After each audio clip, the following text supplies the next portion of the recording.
depois de formado, quantos anos você acha que você precisa para ter liberdade financeira na sua vida?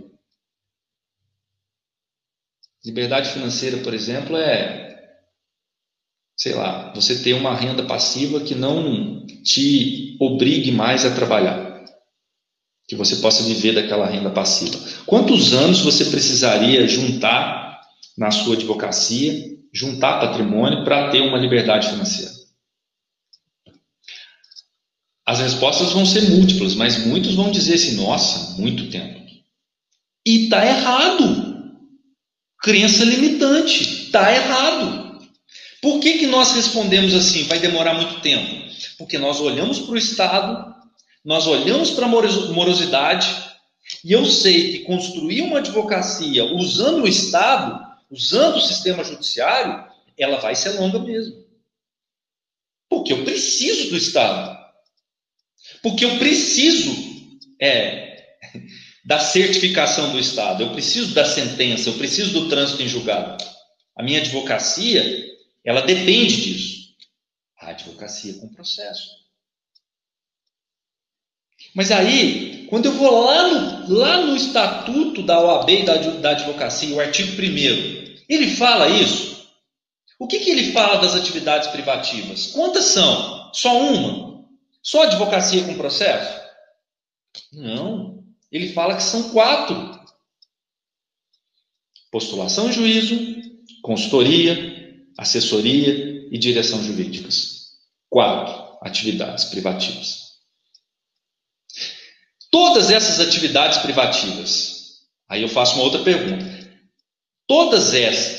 Em todas essas, o tempo para a construção de uma liberdade financeira na advocacia é o mesmo?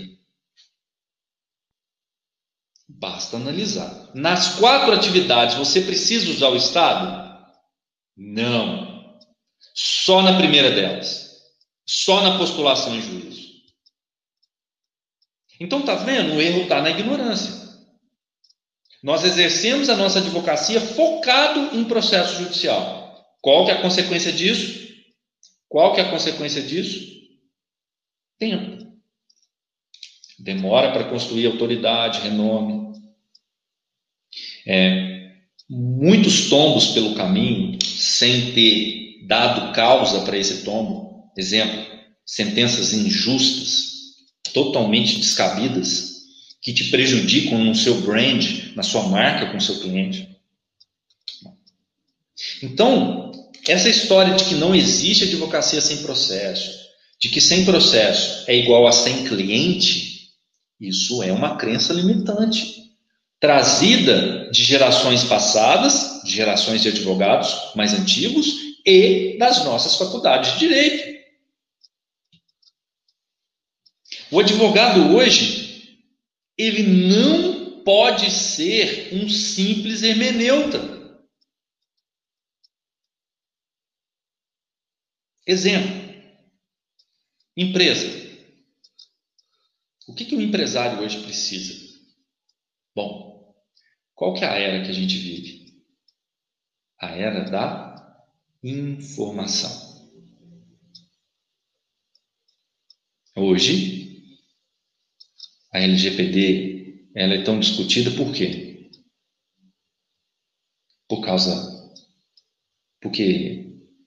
Porque os nossos políticos estão agora voltados para a nossa defesa, estão preocupados com os nossos dados pessoais, proteger a nossa intimidade. Será que é isso? Vocês acham que é isso? Vocês acham que a LGPD está aí porque tem um monte de político agora de boa índole, de boa intenção, que mudaram o seu caráter para ajudar a sociedade a preservar os dados? Claro que não! Claro que não! Porque o ouro de hoje se chama informação, dados. Hoje, as guerras, os conflitos estão entre as grandes potências, eles se dão por causa de quê? De dados. Por que Estados Unidos briga com a China por causa da tecnologia 5G e outras coisas? Dados. Esse é o grande ouro da época. Esse é o grande valor que se busca as grandes potências. Dados. Isso é o que busca o empresário. Informação. Não é interpretação. Isso o Google faz. Isso o contador faz. Isso o chefe dos recursos humanos faz. Isso o administrador que está lá faz. O advogado e a advogada hoje ele precisa ser um vetor de informação. Para quê? Vetor de informação? Isso. Um vetor de informação, porque quando você se torna um vetor de informação para o empresário, você traz segurança para ele, para as decisões que ele vai tomar.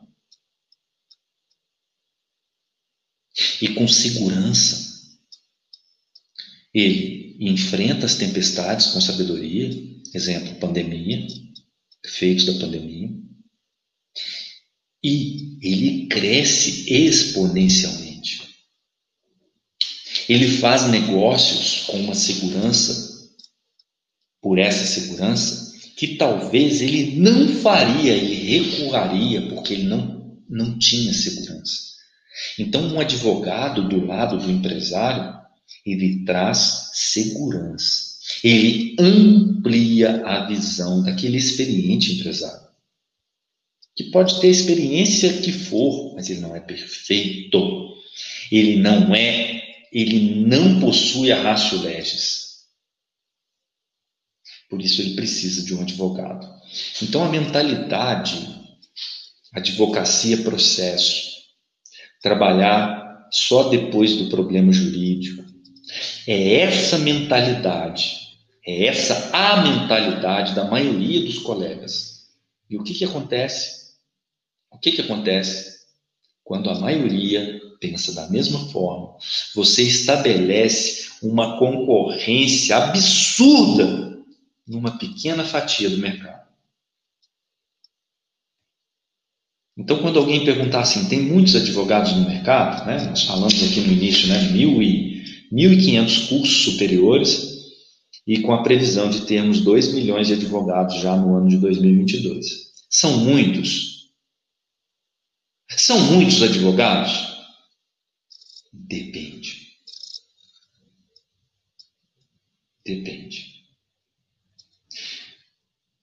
Com a mentalidade da crença limitante de que o advogado deve atuar só depois do problema jurídico, com essa mentalidade, que é aquela mentalidade que os advogados usavam na década de 70 e 80, para essa mentalidade nós temos muitos advogados. A concorrência é gigantesca.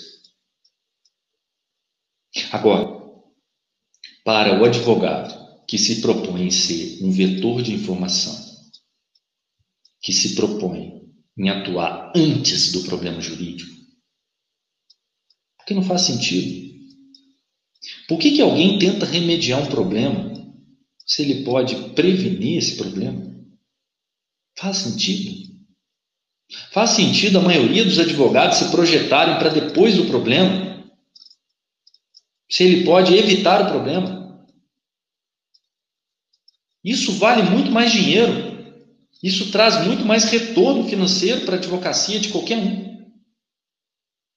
Isso traz liberdade financeira rápida.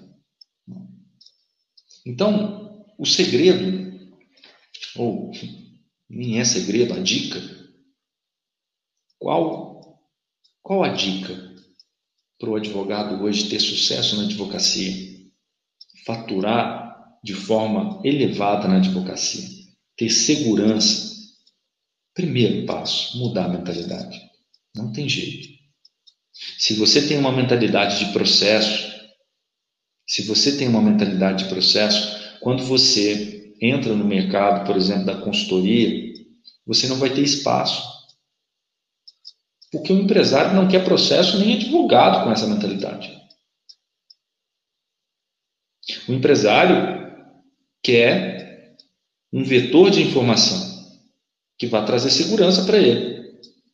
Ou seja, vetor de informação é aquele que atua muito antes do problema jurídico existir.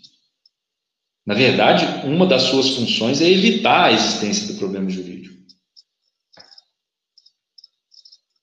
O segundo passo, depois que você vira essa chave na sua mente, é ampliar a sua atuação. Você entende que um simples hermeneuta, um simples intérprete da lei, é isso que o algoritmo faz. É isso que os robôs são capazes de fazer. O que os advogados da década de 70 e 80 faziam. Agora, quando você associa essa sua capacidade de interpretação, de hermeneuta, com as suas competências comportamentais, com a sua criatividade, com a sua inovação, com o seu poder de tomada de decisão complexa, aí sim, aí você se coloca num nicho de um mercado muito interessante, pouco concorrido, pouquíssimo, menos de 10% dos advogados agem dessa forma, exercem a advocacia dessa forma, e aí você começa, a encontrar o sucesso na sua advocacia.